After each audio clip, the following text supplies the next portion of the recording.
Hi, Jeff Higley with Hotel News Now. We're here at the 28th Annual Hunter Hotel Conference in Atlanta, and I'm with Dave Johnson, the President and CEO of Aimbridge Hospitality. Dave, thanks for joining us. My pleasure to be here, Jeff. All right, well, let's start with Aimbridge itself. A management company, an ownership company. Tell us a little bit about it, what your specialty is, and what you like to focus on.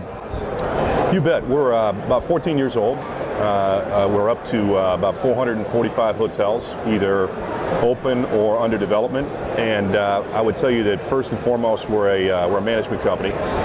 Our model's a little bit different. Of the 400 plus hotels we manage, we have a direct investment, co-investment in about 50 to 55% of them. It's interesting when you manage for high net worth or private equity, a lot of times those guys require that they'd like you to have, quote, skin in the game. Yep. And but we also manage for public and private REITs, and they'd really prefer not to have a partner for a lot of reasons, a joint venture partner. So the ownership angle, do you have a fund that you use to invest in these? How does the financials work on that?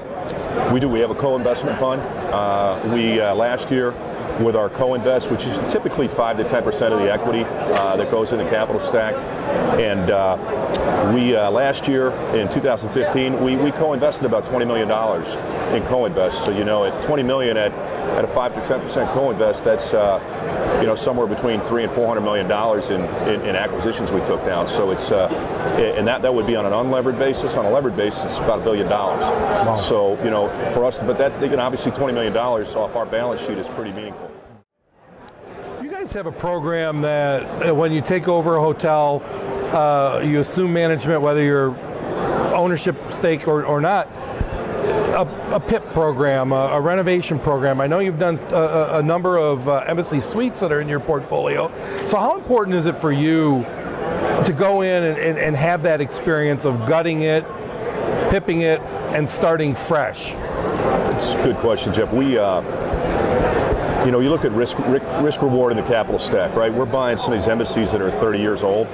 They still have the koi ponds, they still have the greenery and the forest and whatnot, and we are literally going in and we're able to buy these assets at a ridiculous price.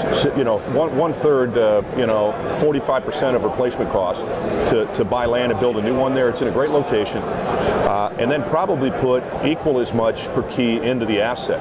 But we're bulldozing the lobby. We are tearing the place apart. So it's an adventure. We've learned a lot. To your point, we've done about 10 of them now, but the finished product is absolutely state of the art. I think one of the things that we were proud of is the first one we did in Dallas Market Center, Hilton only gave us a 10-year license agreement, which we were a little concerned about because we're putting a lot of money. We're putting $8-9 million into this hotel.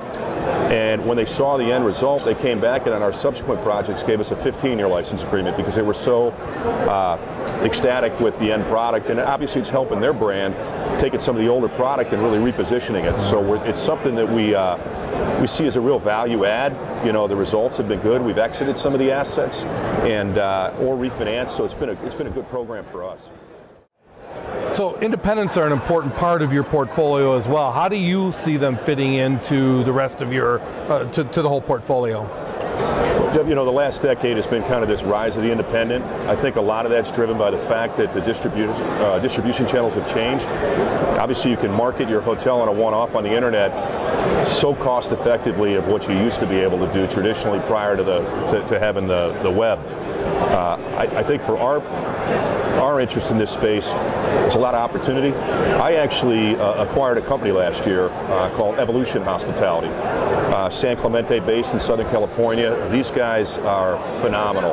I think it's a unique skill set to operate that. They have their own in-house agency for e-marketing, for advertising, for collateral, for creative, and it's a real competitive edge.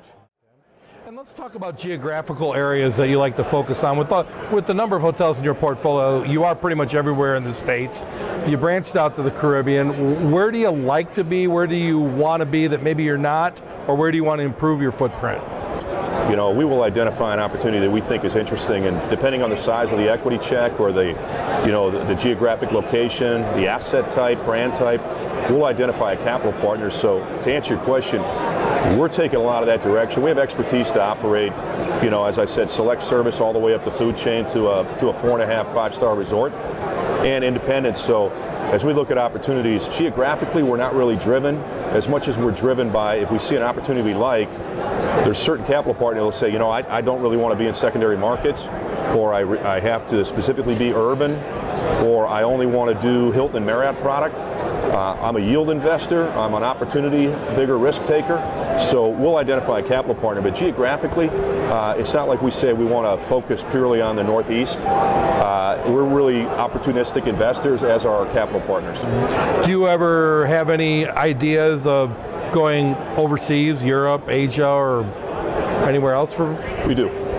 We would love to. We would love to get into the UK and really Europe in general. We see a lot of opportunity there. We had a company under contract last year. Had about 77 hotels in Europe, a lot of independent boutique hotels. But we got through diligence, so we just felt like it wasn't a good fit. Yeah. So, but that shows you the interest that we have. My investors, my board, very much would like to see that as the next, you know, kind of the next evolution of who we are. And I think we have an opportunity to go into Canada in a big way. We've turned down a couple opportunities for one-off opportunities in Canada. I really think we'd like to go in with a portfolio. Well, it's certainly my pleasure. Dave Johnson, President and CEO of Aimbridge, thank you very much for taking the time. Thank you, Jeff.